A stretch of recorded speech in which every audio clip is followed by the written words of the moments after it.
Haley used to mark the toilet paper every single day. She would even crouch outside the bathroom door, listening. She did all of that for one reason, to make sure the black maid in her house would never use the white bathroom. What time were you in there? What were you doing?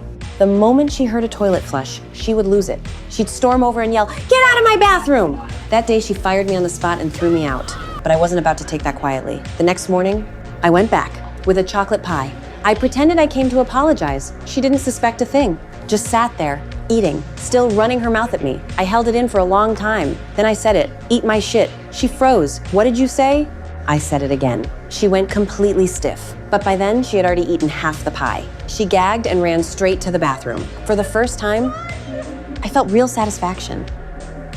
But it didn't end there. She started spreading rumors about me all over town. Said I had some horrible disease.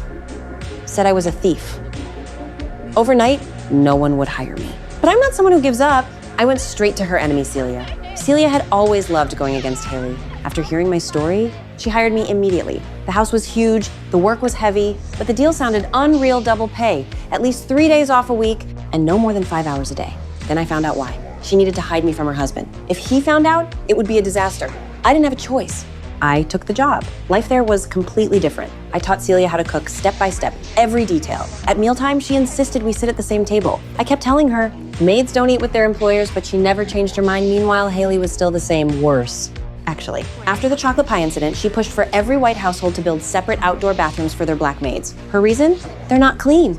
Soon, the whole town followed.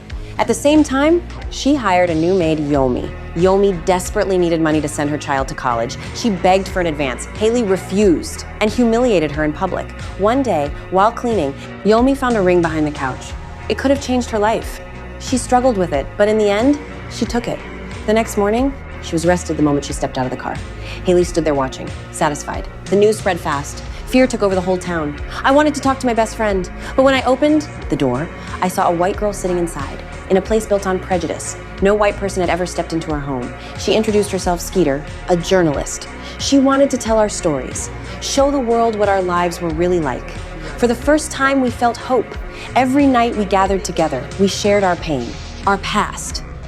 Skeeter wrote down every word. Our stories became our weapon. At the same time, Haley and her friends were planning a charity auction. They claimed it was to help starving children in Africa, but it was all just for show. They even had Skeeter publish the announcement. She agreed, but it made her sick. At the auction, she saw their racism with her own eyes. That's when she knew how to write the book. That night, while editing the notice, she made a small change. The next morning, Haley's lawn was covered in old toilets. Neighbors gathered, laughing and pointing. Her pride was completely shattered.